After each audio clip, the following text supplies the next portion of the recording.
Hello people of the world, and welcome to today's episode of Coffee Chats with Jax. If any of you are just now joining into this video series, I am doing one on the book that I published last year called Be Free, which is my journey overcoming shame, depression, and stepping into a life of freedom and learning what grace means. And the chapter that I'm on today for that book series is called New. Have you ever tried to open up to someone and it didn't go over very well? Like, have you ever trusted someone who you thought was a good friend or a group of friends with something that was really personal to you, whether it was something you were struggling with or it was something that you felt or anything, and it didn't go over well and it kind of spiraled out of control? That's basically what happened with me at the beginning of 2016 in a nutshell. I learned a lot about what it meant to trust people. And I also learned a lot about what it meant for me to be a trustworthy person as well, because I don't want to just be the kind of person that points fingers at everyone else but doesn't actually look at my own heart, because there's areas that I want to grow in that as well. After all of this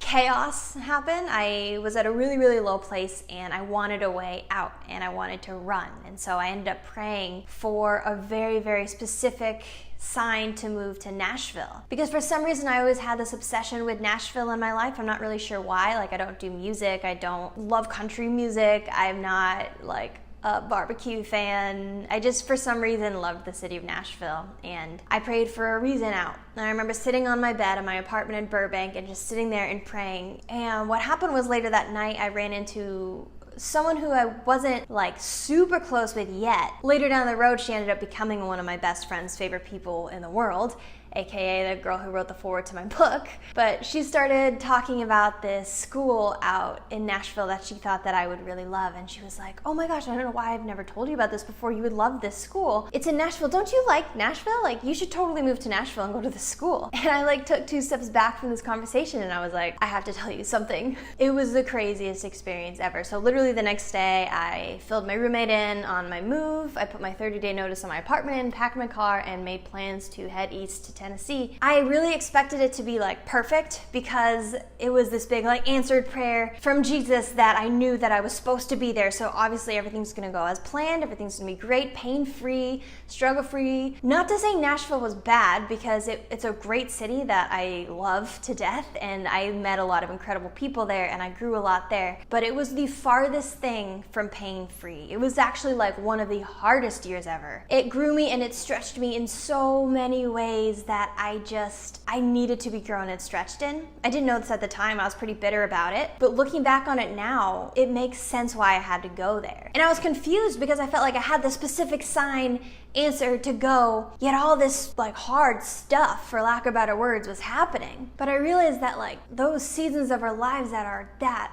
difficult, we need them to become who we really are. And so being out there and being in this season of what I was writing about in my chapter New, I was learning what it meant to be a trustworthy person, and I was learning what it meant to find trustworthy people. I think some things that I learned was that a trustworthy person, you'll know it by how they talk about the other people in their lives. You'll know it by how they talk about their other friends, or how they talk about people that they're not friends with. Do they gossip? How are they representing other people in their lives? Because if they're gossiping and they're talking crap about other people, there's a really good chance that they're doing the same thing to you. I also learned that it takes time to learn to trust somebody. It doesn't just happen like that. It really does take time and investment into a friendship to really be able to trust someone with your whole entire heart. I know that there's exceptions and there's different versions and whatnot of the growth of a friendship, and some excel faster than others. But from my experiences in my personal life, my biggest problem is impatience and wanting things to happen like that and not giving it the certain actual time that it needs to grow. Over this period of time, you look at the little moments and the little interactions between you and this other person that you're learning to trust. How do they handle your story? How do they handle little things? Can they keep a little secret? Do they respond well? Do they respond with love and grace? Are they humble?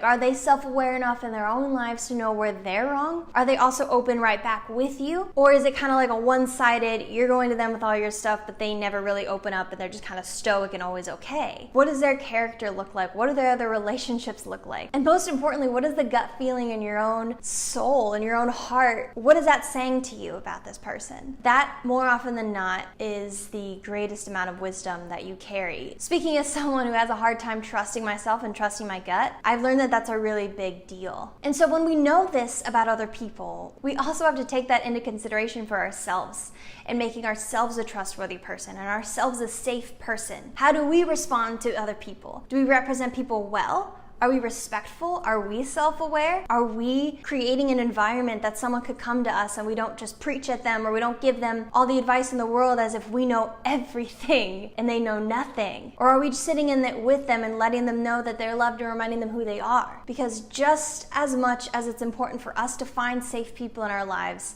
it's important for us to also be a safe person. That's a good little summed up version of the chapter new in my book, Be Free. If you guys would like to purchase a copy of that book, there's gonna be a link in the description box below, or you can go to my website, JackieG.tv, and you'll find a link to purchase through there. Thank you so much for watching this video, and I'll see you guys next week.